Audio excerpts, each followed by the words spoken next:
Hello，各位观众，大家好，欢迎来到我的频道，我是爱分享股票知识的 Lucy。今天是4月8号的复盘视频，我们来做一个美股的盘前分析。如果你觉得我的视频和你的风格相匹配，对你的投资有帮助，欢迎点个订阅并打开小铃铛，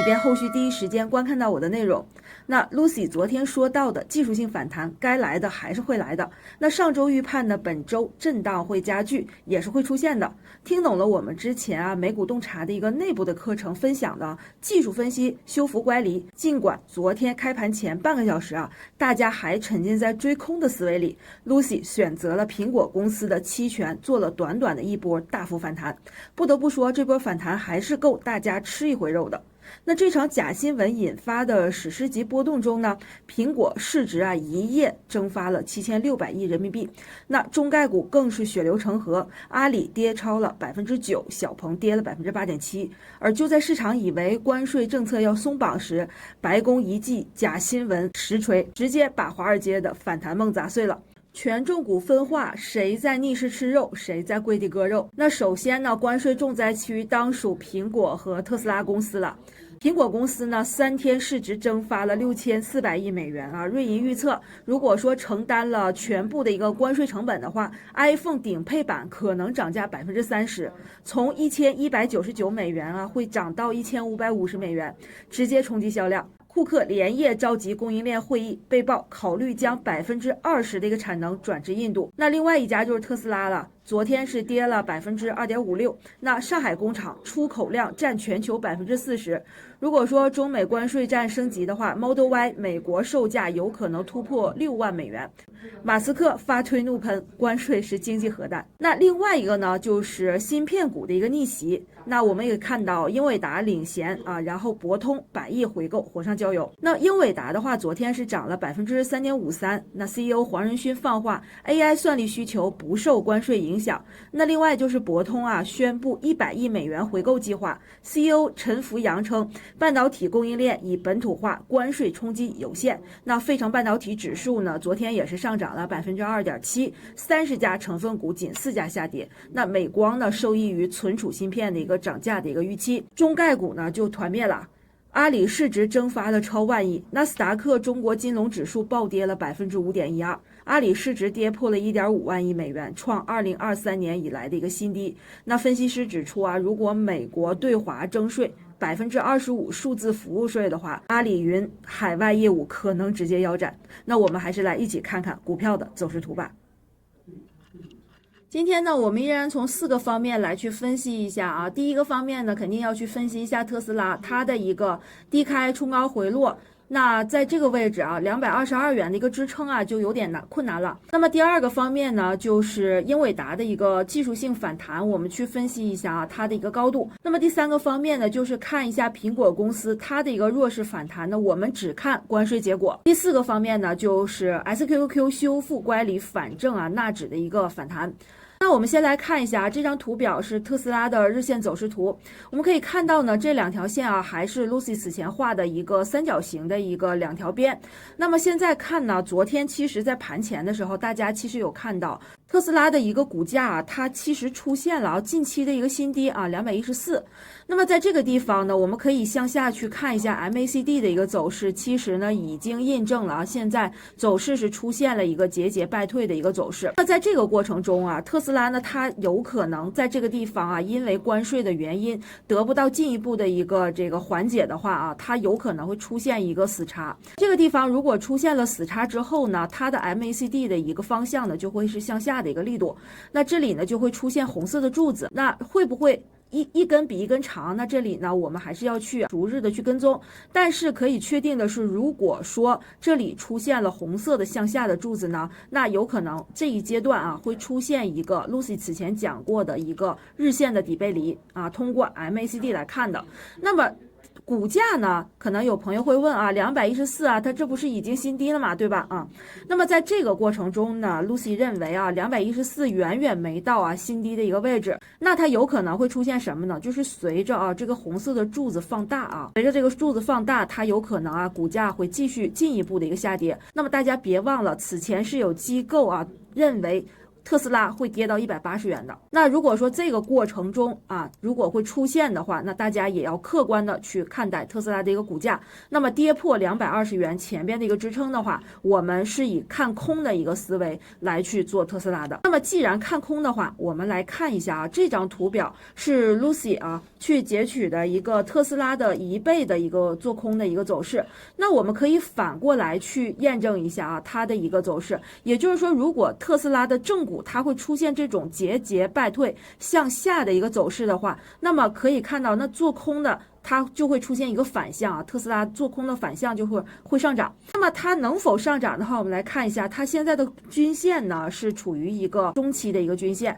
那么短期均线呢，如果说这个 K 线继续上行的话会出现这种黄色线和白色线交叉，那么这出现了一个股价的一个金叉，这是第一金。第二金 Lucy 在这里呢用到了自己的一个此前用到的一个3金共振战法去分析这一只标的。那么我们可以看到 OBV 它也会出现什么？昨天已经出现了白线上穿黄线的一个金叉，也就是在这个过程中已经出现了第二金。那么第三个我们可以看到这个位置，我们向下去看一下。MACD 这个位置已然出现了一个金叉，而且是出现了绿色的柱子，也就是说 MACD 出现了第3金，也就是说特斯拉每日1倍做空的这个标的呢，如果它再进一步下跌的话，它会出现 Lucy 此前讲过的3金共振战法所以说我们去反证一下，如果说特斯拉下跌的话，大家可以看到 TSLQ 这个标的是 TSLQ， 那么它就会出现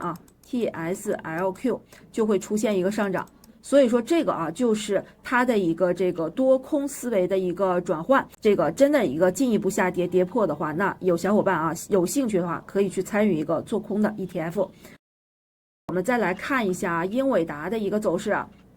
英伟达昨天的一个反弹呢，实际上是在 Lucy 的一个预判之内的。那么我们来看一下它的一个走势呢，昨天是属于一个低开高走然后呢它修复了乖离。那么我们知道这个短期的这根白色的均线呢 ，Lucy 此前说过它如果说继续下跌的话，它的一个偏离度会很大，这里呢会出现一个什么负乖离负乖离。那么昨天的一个走势的话，就可以看到英伟达它是走了一个乖离修复。那此前 Lucy 在内部洞察课里面有讲过，这种乖离修复呢，就是一个它低开高走的一个理由。所以在这个过程中，它就出现了这样的一个上行走势，那其实并不意外。那我们知道此前 Lucy 预测过，如果它真的出现这种反弹走势的话，那么它的一个高点就是在前高的一个106的位置。也就是说，我们把线画在这里，我们会发现这里呢就是上一轮反弹的一个平台，所以它高位呢，我们就先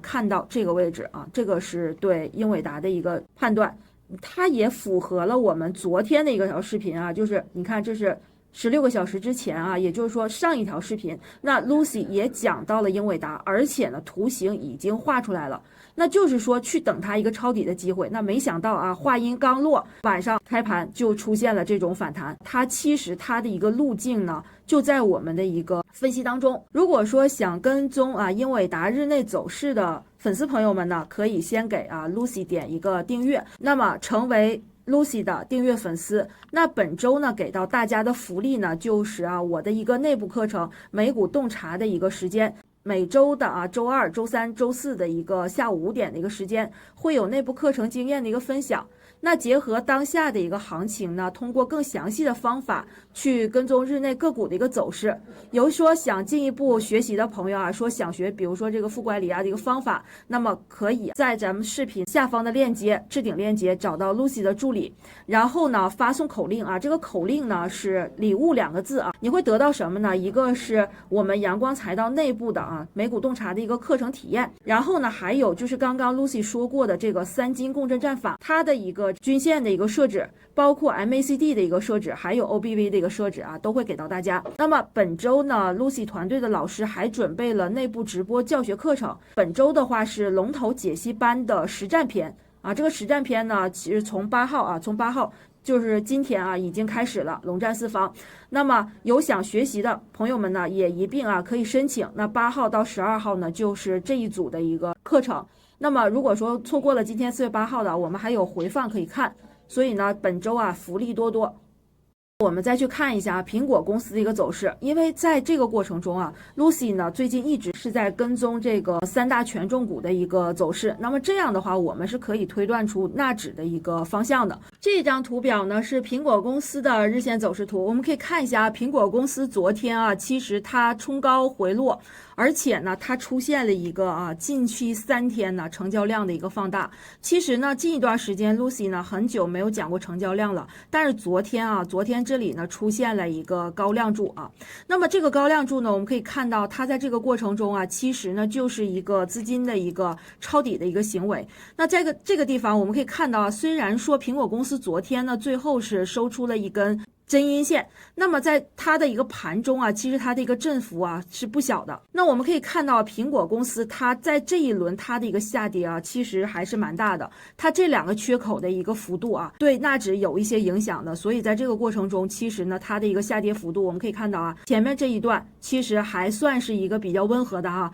那这样的一个相比的话，那它的一个修复乖离的一个需求的话，其实会比英伟达还有特斯拉要更大一些。所以昨天啊 Lucy 其实呢有去做了一个苹果的一个期权，也就是日内的一个期权啊，在这里去买了它的一个 call option， 然后呢在这个地方啊出掉了。其实它的一个速度也有点快啊，我们可以看到它其实呢有达到了10%的一个空间。那昨天 Lucy 也是在昨天你看10点01分的时候Lucy 有说过，那苹果的一个区间呢是在175到200到205这个区间，那特斯拉是220到250啊。但是我们去做的时候呢，因为 Lucy 此前说过苹果是出现了一个这个抄底的一个这个资金流入，所以说后来就选择了一个前者，苹果公司